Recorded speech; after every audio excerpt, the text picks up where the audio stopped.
All right, so in class this week we did movement within balance poses. So finding balance already is a challenge, but we added on some movement, and I want to review it here and share it with you in case you want to try it. So we're going to find a tree pose. So let your weight come into your left foot. Draw the right foot up, maybe to the inner shin, or use it tight all the way up to the inner thigh, whatever you want. And then start to reach those arms out and up.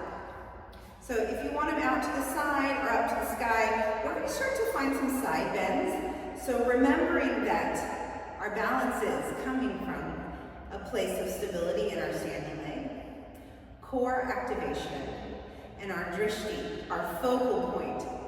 So we're finding something to focus on and finding that slow, steady movement as we continue to focus on our drishti. As we move maybe like a tree swaying in the wind and finding our side bends. And then come out of that, and then you'll do it on the other side. The other pose we did was a toe squat to a releve. So I'm gonna reverse it and do a releve to a toe squat. I'm gonna make a little triangle with my feet, heels together, toes apart, and dance in ballet, they call this first position. Then I'm going to raise onto my toes. So I've already got my eyes focused on that drishti. Maybe it's 2 to 3 feet in front of the mat. I'm going to bring my palms together at my heart because it makes it easier for me to balance and draw my belly in. Now I scooched my toes in when I came up so that my heels can touch.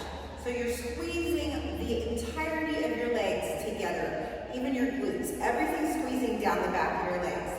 Think about your head as lifting up as you start to bend your knees all the way out until you come all the way down. And your knees might crackle and pop until you come into this toe squat. Your belly is still engaged. Your head is still reaching high. You breathe in deeply. Start to press through those toes. Heels stay up off the ground. Feel the power and the engagement in the legs as you start to reach all the way back up onto your toes. The head is still reaching high, palms are together at your heart. And then you can just keep repeating that, finding that steady, slow movement, because our balance is going to be steadier the slower we move. Does it get a little more challenging when we move slowly? Yeah, sometimes. But our balance has the opportunity to maintain when we control our movement. The third pose we're going to do is dancer pose. So I'm going to turn sideways to show you. I'm going to draw my heel towards my glute. Then I'm going to reach back with my thumb down and grab the outside of my foot. I'm going to bring my knees together and draw my heel to my glute. I'm going to reach my other arm up for the sky. Then I'm going to start to press my foot into my hand until my foot starts to open up towards the back. I'm feeling a stretch in my front. Now, in dancer pose, we start to hinge forward at the hips. So this might mean you're changing your gaze from being out in front of you to be on the horizon to being on the floor in front of you. And then you draw it back up. Or you can keep it on the floor in front of your mat as you come up, and then you hinge back forward. Moving through that a couple times to practice that movement and hinging at the hips. And then drawing yourself back up. That is finding movement within our balance. It's a good challenge.